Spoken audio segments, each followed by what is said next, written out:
Hello बच्चों, मैं हूं आर.के. सिंह और आप देख रहे हैं हमारा प्यारा सा चैनल ट्रांसेंड फिजिक्स। आज हम लोग डिस्कस करेंगे वेक्टर के डायरेक्शन पर। क्लियर?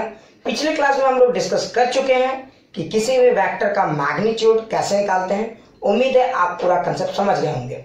ठीक है, तो आज हम लोग शुरू करते हैं वेक्टर के डायरेक्शन पे। लेकिन आपको जान के हैरानी होगा कि वेक्टर के डायरेक्शन को एक और नाम से भी जाना जाता है और जिसे हम कहते हैं यूनिट वेक्टर। तो चलिए थोड़ा सा एक बार रिकैप करते हैं। अगर आप किसी वेक्टर ए को देखते हो तो उसके दो पार्ट होते हैं कि नहीं? एक होता है आपका मैग्नीट्यूड और एक होता है आपका डायरेक्शन। ठीक है, तो ये है आपका मैग्नीट्यूड और एक है आपका डायरेक्शन। लेकिन इस पार्ट को हम यूनिट वेक्टर भी कहते हैं। क्या कहते हैं हम लोग? यूनिट वेक्टर भी कहते हैं और साथ में इसको डायरेक्शन भी कहते हैं। लेकिन एक सवाल दिमाग में जरूर आ रहा होगा कि इसको यूनिट वेक्टर और डायरेक्शन क्यों कहते हैं, डायरेक्शन को ही यूनिट वेक्टर क्यों कहते हैं और यूनिट वेक्टर को ही डायरेक्शन क्यों कहते हैं। तो चलिए इसी का हम लोग आंसर ढूंढेंगे। देखिए, जब किसी भी वेक्टर को आप जरा ध्यान से देखते हो तो उसके दो पार्ट है ना, जिसमें डायरेक्शन अपने आप में भी एक वेक्टर है। लेकिन कैसे? चलिए शुरू करते हैं। इसको समझाने के लिए मैं एक बहुत ही प्रैक्टिकल एग्जांपल आपसे लेता हूं। मान लीजिए कि ये कोई एक चौक है। ठीक है, सिटी सेंटर का चौक है। मान लीजिए ये एक चौक है। ठीक है, और यहाँ पे कोई हॉस्पिटल है। जस्ट थिंक, आजकल तो खैर हॉस्पिटल की बहुत जरूरत पड़ रही है लोगों को। यहाँ पे एक हॉस्पिटल है। ठीक है, और आप सोचिए कि यहाँ से कोई एक बंदा, ध्यान से देखिए, यहाँ से कोई एक बंदा एम्बुलेंस में आ रहा है। ठीक है, वो एम्बुलेंस में आया और यहाँ पे खड़ा एक शराबी खड़ा है। ध्यान से देखेंगे, ये एक शराबी है। ठीक है, लेकिन खास बात यह है कि वो शराबी फिजिक्स भी जानता है। एक चीज ध्यान देंगे, फिजिसिस्ट शराबी हो सकता है लेकिन हर शराबी फिजिसिस्ट नहीं हो सकता। क्लियर? तो खैर, तो चलिए ये एक हमारा शराबी है। ठीक है, और ये एम्बुलेंस वाला लोग इधर आ रहा है। ये एम्बुलेंस वाला यहाँ आकर इस चौक में खड़ा हुआ और हम लोग इस गेम को पूरी तरह से वॉच कर रहे हैं। ठीक है, ये एम्बुलेंस वाला इंसान यहाँ पे आके खड़ा हो गया। ठीक है, और उसने इस इंसान से पूछा कि भाई साहब, ये जो सिटी सेंटर का जो ये जो हॉस्पिटल है वो कहाँ है? ठीक है, तो इस इंसान ने बोला, देखो यार, दिमाग नहीं खराब करने का, चुपचाप ईस्ट में चले जाओ, तुम्हें हॉस्पिटल दिख जाएगा। अगर तुम ईस्ट में चले जाते हो तो तुम्हें हॉस्पिटल दिख जाएगा। उसने ये बात बोला। अच्छा एक बात बताओ, क्या इस इंसान ने, इस शराबी ने इस एम्बुलेंस वाले लोगों को सही आंसर दिया है या नहीं? ठीक है, ऑप्शन देखिए, आप बताइए क्या है। क्या इसने आंसर गलत दिया, रॉन्ग आंसर? ठीक है, बी करेक्ट आंसर, सी इनकम्प्लीट, डी उससे पूछना ही नहीं चाहिए था क्योंकि ये शराबी है ना, उससे पूछना ही नहीं चाहिए था क्योंकि ये शराबी। बोलो कौन सा ऑप्शन सही है? तो आप समझ गए होंगे। कुछ लोगों ने बोला होगा सर सी इनकम्प्लीट आंसर, है ना, मैक्सिमम। और मैं बता रहा हूं 99.99% लोगों का वोट इसी में गया होगा। क्लियर? और मुझे भी लगता है ऐसा ही है। लेकिन चलिए एक एग्जांपल देख लेते हैं, उसके बाद शायद आप जज कर पाए कि शराबी ने क्या किया। ठीक है, इस शराबी से पूछना सही भी था या फिर इस शराबी ने जो आंसर दिया वो सही या गलत है ना, तो हम लोग चेक कर लेंगे। चलिए इसको समझाने के लिए एक प्रैक्टिकल एग्जाम्पल की बात करते हैं। ठीक है, जरा सोचिए, आप क्लास में बैठे हो और आपके टीचर ने आपसे पेन मांगा। जस्ट थिंक, क्लास में बैठे हो और आपके टीचर ने क्या मांगा आपसे? पेन। आपके टीचर ने बोला बाबू पेन दो। अच्छा एक बात बताओ, सर को आप कितना पेन दोगे? लॉजिक से सोचो। ठीक है, तो जब आपके टीचर ने आपसे पेन मांगा तो आपने उसके आगे एक ऑटोमेटिक लगा दिया। आपने एक ही पेन दिया, आपके पास 10 भी हो सकते थे। ये एकदम फैक्ट है, ये मैंने चेक भी किया हुआ है। अगर किसी के पास 4, 5, 6 पेन है तो वो सर को नहीं बोलता है सर हमारे पास 6 है, 6 के 6 ले लीजिए ना, वो एक ही पेन देता है। लॉजिक से समझेंगे। ठीक है, अगर सर ने आपसे बोला बाबू पेंसिल दो, तो आप कितने पेंसिल दोगे? तो देखो पेन क्या है? इंडिकेटर, जो बता रहे कि मुझे क्या चाहिए। लेकिन मैंने कभी भी उसके साथ मैग्नीट्यूड तो नहीं बोला था। मैंने बोला था कि भाई पेन दो, या सर ने आपसे बोला बच्चे पेन दो, तो सर ने सिर्फ आपको पेन बोला था। सर ने आपको ये बोला ही नहीं कि कितने पेन उन्हें चाहिए। ध्यान से देखो, लेकिन आपने खुद समझ लिया कि अगर कोई इंडिकेटर बोलता है तो ऑटोमेटिक इसका मतलब ये होता है कि मैग्नीट्यूड 1 होता है। कुछ लोग बोलेंगे सर फील नहीं आया। चलिए एक और एग्जांपल बताता हूँ। ठीक है, जैसे आप मान लो बुक स्टोर गए। ठीक है, और आपने जो वहां पे बुक बेच रहे हैं भैया से बोला कि भैया एक काम कीजिए, मुझे एक फिजिक्स की एनसीईआरटी की किताब दीजिए। ठीक है, अच्छा एक बात बताओ, वो आपको कितना फिजिक्स का बुक लाके देगा? जरा ध्यान से देखना, समझने की कोशिश करो, है ना। बोला कि भैया फिजिक्स का एनसीईआरटी का पार्ट 1 का बुक दीजिए, तो आपको क्या 10-20 बुक ला के देगा? बिल्कुल नहीं, उसके पास तो 10 है, आपको वो सिर्फ एक बुक ला के देगा, है कि नहीं? तो अगर आपने एनसीईआरटी बुक की डिमांड की तो आपको सिर्फ एक बुक मिला। ध्यान से देखिए, आपको कितना बुक मिला? सिर्फ एक बुक मिला, है ना? तो एक बात बताइए, क्या आप ध्यान से, आपने तो सिर्फ एनसीईआरटी बोला था, उसने ऑटोमेटिक उसमें मैग्नीट्यूड 1 लगा दिया, है ना? तो जब कोई चीज सिर्फ इंडिकेट किया जाता है, जब कोई चीज सिर्फ इंडिकेट किया जाता है तो उसका मैग्नीट्यूड ऑटोमेटिक 1 समझ लिया जाता है। समझ में आया कि नहीं आया? ना सर, तो ढक्कन, ठीक है। अच्छा, अब इमेजिन करो, अगर आपको 3 पेन चाहिए था, मान लो आप किसी किताब दुकान में गए, बोले भैया पेन चाहिए, अगर आपको 3 चाहिए तो आपको स्पेशली इंडिकेट करना पड़ेगा 3 पेन, है ना? लेकिन अगर आपने सिर्फ पेन बोला तो वो समझ जाएगा कि 1 पेन की बात हो रही है। समझ में आया कि नहीं आया? तो देखो, अगर आपको मैग्नीट्यूड 1 से ज्यादा, है ना, अगर आपको कुछ और मैग्नीट्यूड चाहिए तो आपको डिस्क्राइब करना पड़ता है 1 के अलावा। लेकिन अगर आपको सिर्फ 1 यूनिट में हर चीज चाहिए तो उसका इंडिकेटर ही काफी है ये बताने के लिए कि उसका मैग्नीट्यूड 1 है। समझ गए होगे मैं क्या कह रहा हूं? उसी तरह से अगर जरा ध्यान से देखो तो इस शराबी ने कोई गलत आंसर नहीं दिया था। इस शराबी ने क्या बोला था? जरा ध्यान से देखो, इस शराबी ने बोला था भैया ईस्ट में चले जाइए, तो शराबी ने क्या गलत बोला? अगर इस एम्बुलेंस में बैठा एक भी आदमी फिजिसिस्ट होता तो वो समझ जाता भैया ईस्ट के आगे कितना लगाना है? 1 लगाना है। कितना लगाना है? 1। अब समझ गए होगे मैं क्या कह रहा हूं? तो जरा ध्यान से देखो, क्या ये शराबी शराब पी के गलत बोला? बिल्कुल नहीं, शराब पी के तो लोग एकदम सही बोलते हैं, ऊपर से फिजिसिस्ट है। समझ में आ रहा है ना? हाँ, ठीक है। कितने लोगों को शराब पिला के सही चीज उगलवाया जाता है, ठीक है? तो कैसे तुम कह सकते थे कि गलत बोला? तो इसका सही आंसर है बी। अच्छा, ध्यान से देखो, उसने जो बोला, उसने ईस्ट बोला था, उसने डायरेक्शन बोला। ध्यान से देखो, तो उसने डायरेक्शन बोला, लेकिन जो लोग स्मार्ट होते वो समझ जाते कि उसके आगे का मैग्नीट्यूड उसने एक्सप्लेन नहीं किया। तो जब कहीं मैग्नीट्यूड नहीं बोला जाता है तो ऑटोमेटिक आप समझ जाएंगे कि उसकी मैग्नीट्यूड कितनी है? 1 है। समझ में आया कि नहीं आया? वेरी गुड, मुझे लगता है ये बात समझ में आया। अगर आप इस पूरी एग्जांपल को बहुत ध्यान से देखो तो डायरेक्शन के साथ साथ मैग्नीट्यूड भी ऑटोमेटिक इसमें इन्वॉल्व है कि नहीं? तो देखो, इसीलिए डायरेक्शन भी है और इसमें मैग्नीट्यूड भी है, इसीलिए हम लोग इसको क्या बोलते हैं? वेक्टर बोलते हैं। समझ में आया? नहीं समझ में? चलिए एक और एग्जांपल बताते हैं, ठीक है? मिटा दें इसको, देख लो, बहुत अच्छा। चलिए अब हम लोग समझते हैं इसको कि ऐसा कैसे हो गया, है ना? चलिए एक और एग्जांपल, जैसे मान लीजिए कि मैंने आपको बोला सिर्फ आई कैप। ध्यान से देखिए, मैंने आपको क्या बोला? सिर्फ आई। बताओ आई क्या बोला? ये तो डायरेक्शन था, तो ऑटोमेटिक आप समझ जाते हो कि इसका मैग्नीट्यूड 1 है। समझ में आया कि नहीं आया? है ना? अगर मैंने आपको बोला सिर्फ नॉर्थ, ध्यान से देखो, तो जो लोग स्मार्ट है वो ऑटोमेटिक समझ जाते हैं कि इसका मैग्नीट्यूड 1 है। मतलब अगर आप कहीं पे भी सिर्फ डायरेक्शन बोलते हो, ध्यान से सुनना, लिखना मत, अगर आप कहीं पे भी डायरेक्शन बोलते हो तो मैग्नीट्यूड उसमें ऑटोमेटिक 1 इन्वॉल्व हो जाता है।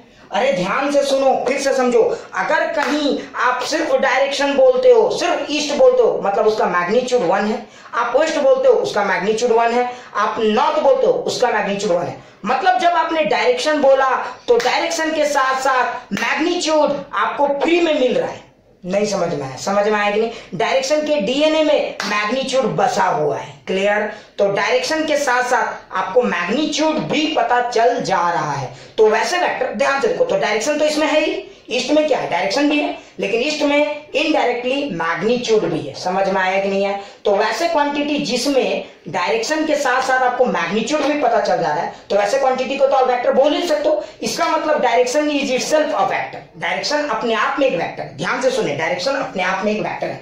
तो देखिए, ईस्ट एक वेक्टर है, कंफ्यूज नहीं होना है। ईस्ट क्या है? एक वेक्टर है, इसका मैग्नीट्यूड 1 है। लेकिन जरा सोचो, मैग्नीट्यूड एक वेक्टर नहीं हो सकता, डायरेक्शन वेक्टर हो सकता है। ध्यान से सुनो, डायरेक्शन आपका क्या हो सकता है? वेक्टर हो सकता है। बिल्कुल बिल्कुल, डायरेक्शन आपका वेक्टर हो सकता है, एकदम कंफ्यूज नहीं हो रहा है।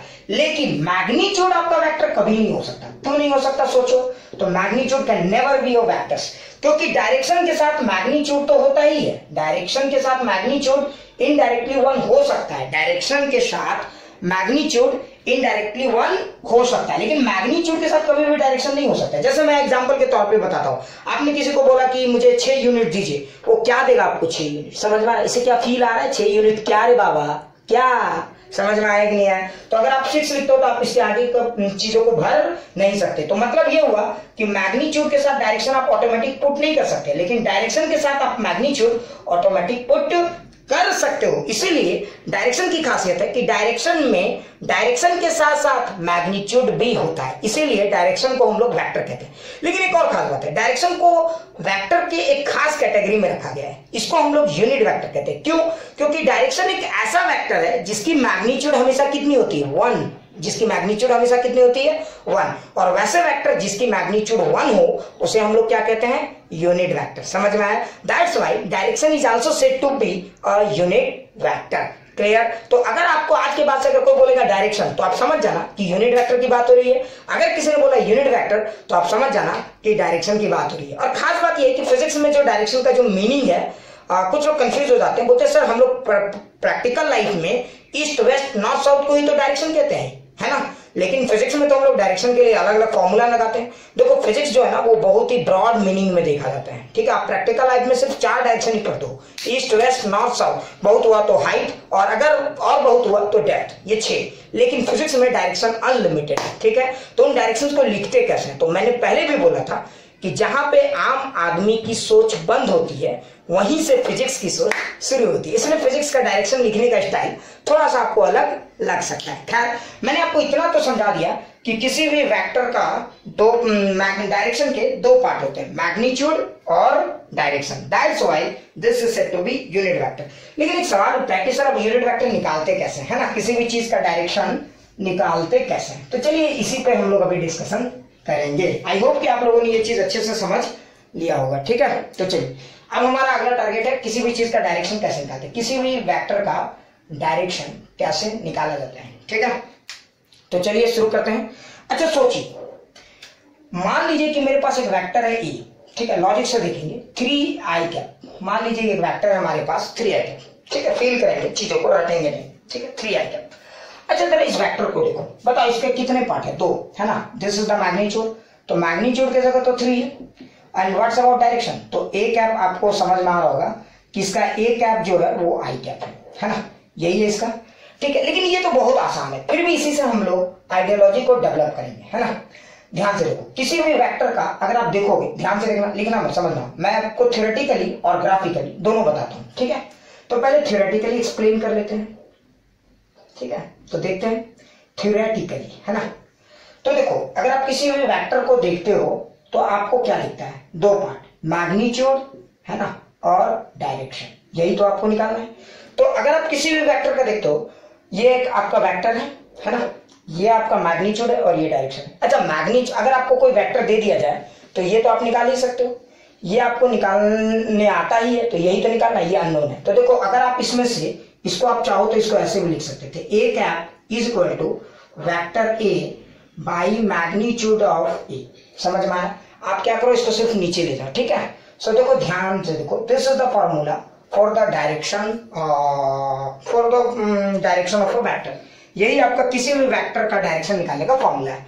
मतलब करना क्या है, सीधा सीधी वेक्टर लिखिए और उसके मैग्नीट्यूड से उसको डिवाइड कर दीजिए, यही इसका डायरेक्शन है। लेकिन कुछ लोग सोच रहे होंगे सर ऐसा कैसे हो गया? चलिए इसको मैं एक्सप्लेन करूंगा, लेकिन पहले ये समझ में आ गया कि बड़ा ही इंपॉर्टेंट रिजल्ट है। खैर थ्योरेटिकली इस तरह से आप किसी भी वेक्टर का डायरेक्शन निकाल सकते हो, क्लियर। लेकिन अब जरा सोचो लॉजिकली क्या ऐसा किया जा सकता है, देखते हैं लॉजिकली, ठीक है ना। तो लॉजिकली कैसे समझेंगे ये चीज? देखो किसी भी वेक्टर को देखो, ये देखो इस वेक्टर को देखो, इस वेक्टर के कितने पार्ट हैं? तो ध्यान देखो, इस वेक्टर का लेंथ को देखो, तो ये 3i कैप, यही आपका वेक्टर है ना, ये आपका वेक्टर हो। अच्छा मैंने आपको क्या बताया था, डायरेक्शन का मतलब क्या होता है? Unit vector. डायरेक्शन का मतलब क्या होता है? यूनिट वेक्टर, है ना। डायरेक्शन का मतलब क्या होता है? Unit vector. अच्छा अगर आप इस वेक्टर को बहुत ध्यान से देखोगे तो इस वेक्टर का लेंथ कितना है, जरा देखो, तो आपको समझ में आएगा कि अरे इस वेक्टर का लेंथ तो 3 यूनिट है। बिल्कुल, इसका मतलब वैसे वेक्टर जिनकी लेंथ 3 यूनिट होगी वो कभी भी डायरेक्शन नहीं हो सकते। तो अगर इस वेक्टर को यूनिट वेक्टर बनना है और डायरेक्शन बनना है तो इसको यूनिट वेक्टर बनना पड़ेगा। तो यूनिट वेक्टर के लिए इस वेक्टर की लेंथ को 3 पार्ट में काटना होगा, है ना। ध्यान देखो इस वेक्टर का लेंथ कितना है? 3 यूनिट है। तो अगर इस वेक्टर को आप 3 पार्ट्स में कट करोगे तो आपको क्या मिल जाएगा? जैसे सोचो ना, एक 3 मीटर का लंबा लकड़ी है, ठीक है, और उसको 1 मीटर चाहिए तो उसको 3 पार्ट में डिवाइड करना होगा, है ना। अगर 10 मीटर का लंबा सा कोई रॉड है और आपको 1 मीटर चाहिए तो उसको 10 पार्ट्स में इक्वली डिवाइड करना होगा, है कि नहीं। उसी तरह से अगर ये 3 यूनिट है, तो इसको 3 पार्ट में इक्वली डिवाइड कीजिए। ध्यान से देखिए, तो अगर ये आप ध्यान से देखोगे तो ये वेक्टर 3 अलग अलग वेक्टर से मिलकर बना हुआ था, 3 अलग अलग यूनिट वेक्टर से मिलकर बना हुआ। देखो एक वेक्टर है ना, फिर ये दूसरा वाला और ये तीसरा वाला। ध्यान से देखो, तो ये जो वेक्टर है, अगर आप इस वेक्टर को जरा ध्यान से देखोगे तो ये 3i कैप है। बेसिकली ये 3 अलग अलग वेक्टर से बना हुआ है, आई कैप आई कैप आई कैप। जरा लॉजिक से देखो। अच्छा, अगर आप इन तीनों का हेड टेल कॉम्बिनेशन करोगे तो यही वेक्टर आएगा। मतलब इस वेक्टर को अगर 3 पार्ट में आप डिवाइड करते हो तो यू विल गेट 1। ये भी एक वेक्टर है, ध्यान से देखो, ये भी एक वेक्टर, ये भी एक वेक्टर। लेकिन इस टुकड़े की क्या खासियत है? अगर इसमें से एक टुकड़े को आप देखते हो, एक टुकड़े को काउंट करते हो, तो इस टुकड़े की क्या खासियत है? इसमें डायरेक्शन भी है, ध्यान से देखिए, और इसकी मैग्नीट्यूड भी है 1 यूनिट, है ना। तो इसीलिए देखो इसकी मैग्नीट्यूड कितनी है? 1 यूनिट। तो यानी ये एक यूनिट वेक्टर है, ये क्या है हमारा? यूनिट वेक्टर है ना। और अगर ये यूनिट वेक्टर है तो यही हमारा डायरेक्शन भी है। समझ में आया कि नहीं आया? बिल्कुल समझ में आ गया होगा। क्लियर? तो अच्छे से समझ में आ गया होगा। तो 1i cap is the unit vector. Clear? क्यों? तो मैंने क्या किया, इसको हर पार्ट एक यूनिट वेक्टर। ऐसा नहीं कि सिर्फ ये भी एक यूनिट वेक्टर है, ये भी एक यूनिट वेक्टर है ना। तो अगर आप इसको फॉर्मूले में लगा के इसका डायरेक्शन निकालने के लिए, तो आप देखते हैं कि इसका ए कैप का जो फॉर्मूला आता वो क्या था? ए कैप इज इक्वल टू, है ना। तो ये फॉर्मूला का यूज करें हम लोग, 3i कैप बाई क्या लिखते हैं? 3, है ना। ए वेक्टर की जगह 3i cap, magnitude of vector ए की जगह 3। अगर आप इसको सॉल्व करोगे तो ए कैप की वैल्यू आई कैप आएगी, है कि नहीं। So this is your unit vector and direction vector. ये मैंने समझा दिया। चलिए एक और एग्जांपल से लेके हम लोग समझते हैं कि यूनिट वेक्टर कैसे निकालते हैं। ठीक है, चलिए एक और एग्जांपल लेते हैं। जैसे मान लीजिए कि हमने एक और वेक्टर का सहारा लिया। ठीक है, जैसे मान लीजिए हमने एक और वेक्टर लिखा, vector A is equal to -10j cap. आप इस वेक्टर को जरा ध्यान से देखिए। ठीक है, vector A is equal to -10j cap, है ना। अगर आपने इस वेक्टर को देखा तो आपको एक बात तो समझ में आ जाएगा कि ये वेक्टर नीचे की तरफ है और इस तरह का है ना। यही आपका -10j कैप है। ठीक है, अब मैं इसको थ्योरेटिकली पहले देखता हूं। देखो पहले समझो, किसी भी वेक्टर का कितने पार्ट? तो बताओ कितने पार्ट? ध्यान से देखो, किसी भी वेक्टर का 2 पार्ट, मैग्नीट्यूड और डायरेक्शन, है ना। मुझे डायरेक्शन निकालना है, तो A cap is equal to vector A by magnitude of vector A. अब मैं क्या करूंगा, वेक्टर ए की जगह ये पूरा वैल्यू रख दूंगा, तो -10j कैप बाई मैग्नीट्यूड। अच्छा, इसका मैग्नीट्यूड कितना है? -10। नाम बोलना ना, इसका मैग्नीट्यूड है 10। डायरेक्शन, ठीक है, नेगेटिव साइन हमेशा डायरेक्शन के साथ होता है। अगर आप इसको सॉल्व करोगे तो ये आंसर आएगा -j कैप, है ना। So this is your answer. तो ये हो गया आपका मैग्नीट्यूड। ठीक है, लेकिन अगर आप इसको देखो, अब आप लॉजिकली देखोगे, ग्राफिकली, तो आप एक काम करो, इस वेक्टर को 10 पार्ट्स में कट करो, है ना। तो जब आप इस वेक्टर को 10 पार्ट में कट करोगे तो ये 10 पार्ट का वेक्टर है। ठीक है, समझाने के लिए मान लो ये 10 पार्ट का वेक्टर, इसमें से कोई एक वेक्टर को उठा लो, इसमें से कोई एक। तो मान लो मैंने इसी को उठा लिया। जब इसको उठाओगे तो इस वेक्टर की क्या खासियत है? ये -j कैप है ना। क्योंकि ध्यान से देखोगे तो ये जो वेक्टर बना है ये 10 इक्वल वेक्टर से बना हुआ है। देखो 10 हेड टेल कंबाइन किए तो इस तरह का। तो देखो इसमें से एक सेगमेंट निकाले तो अच्छा, ये एक यूनिट वेक्टर नहीं है। क्यों? क्योंकि इसकी लेंथ 10 है। तो मुझे इसको 10 पार्ट में अगर डिवाइड करूंगा तो मुझे एक यूनिट लेंथ मिलेगा। 10 पार्ट में डिवाइड करूंगा तो मुझे क्या मिलेगा? एक यूनिट लेंथ मिलेगा, है ना। और जो एक यूनिट लेंथ है यही हमारा देखो यूनिट लेंथ है। ध्यान से देखो, this is your unit length, है कि नहीं। और ये यूनिट लेंथ है, मतलब यूनिट वेक्टर है। और यूनिट वेक्टर ये हमारा क्या होता है? डायरेक्शन, मतलब यही आपका एक डायरेक्शन है। क्लियर? चलिए अब हम लोग करते हैं कुछ न्यूमेरिकल लेके आपको समझाते हैं कि किसी भी चीज का वेक्टर कैसे, डायरेक्शन कैसे निकालते हैं। ठीक है, चलिए अब जैसे मैं आपको 2-3 एग्जांपल से समझाता हूँ। पूरा खेल, बिल्कुल चिंता नहीं करना है। ठीक है, जरा ध्यान से देखिए। जैसे मान लीजिए मैंने एक वेक्टर लिखा, मैं 2 वेक्टर का सहारा लेता हूँ, मैं 2-3 वेक्टर लिख ही देता हूँ। Vector A 3i cap plus 4j cap, समझाने के लिए। Vector B 2i cap plus 2j cap plus k cap, ठीक है। And vector C 12i cap plus -3j cap -4 cap. इन तीनों का मैग्नीट्यूड निकालेंगे। ठीक है, समझ में आ गया ना क्वेश्चन। चलिए इन तीनों को हम लोग बारी बारी से सॉल्व करेंगे। ठीक है, अच्छा देखिए पहले सॉल्यूशन वेक्टर ए को देखते हैं। ठीक है, ए का सॉल्यूशन हम लोग देखेंगे, है ना। वेक्टर ए, इसका सॉल्यूशन। ठीक है, अगर आप वेक्टर ए को सॉल्व करेंगे तो देखो वेक्टर ए को ग्राफिकली, पहले ग्राफिकली हम लोग एनालाइज करते हैं। अगर आप इस वेक्टर को ग्राफिकली देखेंगे तो ये वेक्टर किधर है, देखो 3i कैप 4j कैप, मतलब ये इधर है ना। So this is your 3i cap plus 4j cap, यही इसका ग्राफिकल वेक्टर नोटेशन होगी। क्लियर, यहाँ तक तो सबको समझ में आ गया होगा। तो यही इसका ग्राफ है ना। सो ये हो गया आपका वेक्टर ए। क्लियर, अच्छा ये वाला वेक्टर आपका वेक्टर ए है ना, और इसकी वैल्यू कितनी है 3i cap plus 4j cap. लेकिन एक सवाल है, देखिए डायरेक्शन किधर है, तो डायरेक्शन इधर की तरफ है ना। इसकी लेंथ कितनी है 5 है।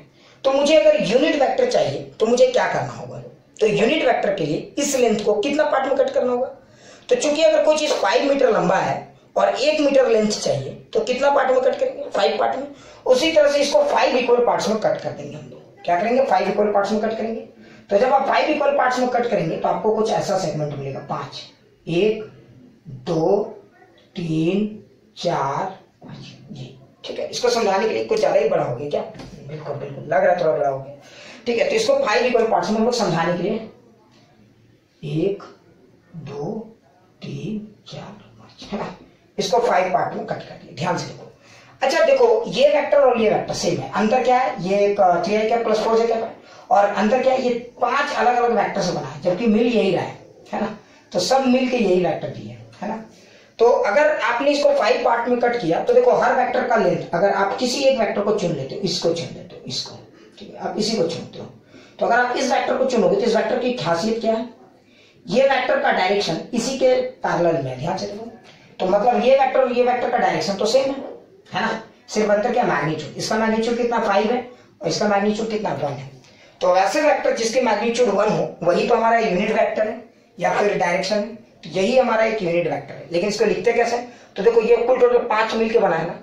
तो अगर एक यूनिट वेक्टर है हमारा तो इसका 5 पार्ट हुआ है। तो देखो ये जो पार्ट है हमारा 3i cap plus 4j cap by 5 है ना। क्योंकि इस तरह करके अगर 5 को जोड़ देंगे, ये इस तरह से 5 को जोड़ देंगे तो ये मिल जाएगा, है कि नहीं। तो यही हो गया हमारा ग्राफिकली यूनिट वेक्टर। ठीक है, लेकिन थ्योरेटिकली अगर निकालना हो तो आप बहुत आसानी से निकाल सकते हैं। किसी वेक्टर का देखो 2 ही पार्ट होता है, ये बस। तो थ्योरेटिकली अब आप कैसे इसको सॉल्व करेंगे, तो वेक्टर ए की जगह ये वैल्यू रख दीजिए 3i cap plus 4j cap by magnitude के जगह पे ये पूरा वैल्यू, इसका मैग्नीट्यूड 5 आएगा, है ना। मैग्नीट्यूड मैंने निकालना पिछले क्लास में सिखा दिया था, याद है ना। मैग्नीट्यूड ऑफ ए क्या लिखेंगे, तो root under 3a square plus 4 square, और ये आएगा 5। ठीक है, तो अगर आप इसको सॉल्व करेंगे यही आपका यूनिट वेक्टर हो गया। This is your unit vector. आप कुछ लोग इनसे प्रूव करके बताइए कि इसका मैग्नीट्यूड सही में 1 है या फिर आप खाली टाइम पास करो, बिल्कुल ऐसा लग सकता है। तो देखो मुझे अगर ये प्रूव करने की जरूरत पड़ जाए कि इसका सही में मैग्नीट्यूड 1 है या नहीं, तो हम लोग कैसे इसको प्रूव कर सकते हैं, देखो इसको चेक कर लेते हैं। तो किसी भी यूनिट वेक्टर का मैग्नीट्यूड 1 आना चाहिए। तो देखो रूट अंडर यहाँ एक्स के जगह ये वैल्यू है ना, ये सिर्फ प्रूव कर रहे हैं, ये देख रहे हैं कि सही में ये है कि नहीं। इसका ये एक्स, इसका स्क्वायर 4/5 का स्क्वायर है ना, इन दोनों का वैल्यू कितना आना चाहिए। तो ध्यान से देखो, तो अगर आप इसके वैल्यूज को देखोगे तो इसका वैल्यूज आना चाहिए रूट अंडर 9 ये प्लस 16/25 है ना। और आप जब चेक करोगे ये वैल्यू, तो वैल्यू 1 आएगा, मतलब इससे ये प्रूव हो जाता है कि इसका मैग्नीट्यूड 1 है ना। मतलब ये हमारा क्या है, एक यूनिट वेक्टर भी है और ये इसका डायरेक्शन भी है। ये एक यूनिट वेक्टर भी है और ये इसका एक डायरेक्शन भी है। ठीक है, मतलब ये बता रहा है इसका डायरेक्शन इधर की तरफ जाओ। ऐसा लोग प्रैक्टिकल लाइफ में इसी डायरेक्शन को थीटा से भी रिप्रेजेंट करते हैं। जैसे नहीं होता है, कोई पूछता है आपसे कह रहे ये कहाँ, ठीक है, इसके बारे में बाद में बात करेंगे। ठीक है, कंफ्यूज नहीं होना है। ये हो गया हमारा वेक्टर। क्लियर, अच्छा सर चलिए एक और एग्जाम्पल बताता हूँ। अब जैसे बी को देखिए, ये 3D में है तो इसको थोड़ा फील करना मुश्किल है। ठीक है, तो इसको हम ऐसे ही समझा देते हैं। अगर आप इस वेक्टर बी को देखेंगे तो पहले इसका थ्योरेटिकली सॉल्व कर लेते हैं, है ना। तो वेक्टर बी को कैसे करेंगे, चलो कर लिए होंगे, बहुत अच्छा, नहीं किए होंगे और अच्छा सीखेंगे। तो देखो किसी वेक्टर बी का 2 पार्ट, मैग्नीट्यूड और डायरेक्शन है कि नहीं। तो आपको तो डायरेक्शन निकालना है, तो vector B by magnitude of vector B है ना, ये हो गया हमारा। अच्छा वेक्टर बी तो पता है यही वैल्यू होगा, यहाँ तो लिख देंगे ऊपर वाला value 2i cap plus 2j cap plus k, है ना। लेकिन सवाल उठता है कि sir magnitude of vector B कैसे, अरे ये तो मैंने सिखाया है आपको। मैग्नीट्यूड ऑफ वेक्टर बी कैसे लिखेंगे, तो 2 का स्क्वायर प्लस 2 का स्क्वायर प्लस 1 का स्क्वायर, है ना। तो अगर आप इसको सॉल्व करेंगे तो ये आएगा 3। तो दिस इज द फॉर्मूला, है ना, 2/3i कैप प्लस 2/3 जे कैप प्लस 1/3 के कैप, है ना। ये हो गया आपका डायरेक्शन, यानी इस वेक्टर का डायरेक्शन ये हो गया। क्लियर। और ये ज्यादा स्मार्ट है, ठीक है, इसमें सब इंक्लूड हो रहा है। क्लियर, अच्छे से समझ में आ गया। जरा ध्यान से देखो, अगर आप इसका मैग्नीट्यूड भी निकालोगे तो आपको पता चलेगा इसका मैग्नीट्यूड 1 आएगा, ठीक है। सो कंफ्यूज नहीं होना। अच्छा, ग्राफिकली अगर देखते तो ये वेक्टर कैसे दिखता है मैं बता रहा हूं आपको। जैसे मान लो कि आपका एक्स एक्सिस है, वाई एक्सिस है, जेड एक्सिस है, तो ये कुछ ऐसे दिखता है इधर कहीं, और इधर दिखता। तो ये वेक्टर का लेंथ कितना होता, 3 यूनिट, है ना। इस वेक्टर की लेंथ कितनी थी, 3 यूनिट। तो अगर 3 यूनिट थी तो इसके 3 पार्ट में कट करते, 1 पार्ट, 2 पार्ट, 3 पार्ट। तो जो एक सेगमेंट निकलता ये उसका वैल्यू है, ये उस वेक्टर का वैल्यू है। क्लियर, ये उस सेगमेंट का वैल्यू है। अच्छे से समझ में आ गया होगा, ठीक है। अच्छा, क्वेश्चन नंबर सी को देखिए। सी कैसे बनेगा, है ना। तो इसका डायरेक्शन कैसे निकालेंगे, सी कैप। तो अगर आपको सी कैप निकालने में इंटरेस्ट है तो आप फिर से वही C vector by magnitude of vectors. ये तो बार बार कितना लिखेंगे, समझ में आ गया हो कैसे लिखे, है ना। अच्छा, ये समझ में आ गया ना कैसे लिखे, ठीक है। अब इसको सॉल्व करना है। तो देखिए सी की जगह तो ये वैल्यू लिख देंगे, 12 cap minus 3j cap minus 4k cap. ये तो मैंने लिख दिया, लेकिन मैग्नीट्यूड की जगह क्या लिखेंगे, है ना। ये एक बड़ा खास है। तो इस वेक्टर का मैग्नीट्यूड निकालने आता है ना, मैग्नीट्यूड में क्या लिखेंगे, 12 स्क्वायर प्लस 3 स्क्वायर, है ना। कभी भी -3 का स्क्वायर मत लिखना, क्योंकि मैग्नीट्यूड कभी भी निगेटिव नहीं होता है। क्लियर होना चाहिए, एक एक चीज क्लियर होना चाहिए। प्लस 4 स्क्वायर, ठीक है। तो अगर आपने इसको सॉल्व किया तो जरा ध्यान से देखो ये कितना आएगा, ये देखो 144 plus 9 plus 16 and this is giving you 169 and that is basically 13. So now this is your direction, unit vector. Clear? So ये हो गया आपका unit vector 12/39 क्या माइनस, आप यहां तक की भी लिख के छोड़ सकते हो, कोई दिक्कत नहीं है, ये भी आपका सही है, ठीक है। यहां तक भी लिख के छोड़ सकते हो, -3/13 जे क्या माइनस 4/13 के। तो इस तरह से आप किसी भी वेक्टर का यूनिट वेक्टर निकाल सकते हो। क्लियर। अच्छा देखोगे तो इस वेक्टर और इस वेक्टर की क्या खासियत, ये दोनों में क्या खासियत है। जैसे अगर आपने ये जो सी वेक्टर लिखा और ये जो सी कैप लिखा, इन दोनों में खास बात क्या है। तो देखो इसकी अगर आप मैग्नीट्यूड की बात करोगे तो the magnitude of this is 13, clear, but the magnitude of this is 1। आप इसको चेक भी कर सकते हो, ठीक है। तो दोनों का मैग्नीट्यूड बनता है, लेकिन अगर दोनों का डायरेक्शन का बात करोगे तो दोनों का डायरेक्शन सेम है। और ऑब्वियस ही बात है, इसी का तो डायरेक्शन है। क्लियर। तो मुझे लगता है मैंने आपको ये सिखा दिया है कि किसी भी वेक्टर का मैग्नीट्यूड और डायरेक्शन कैसे निकाला जाता है, ठीक है।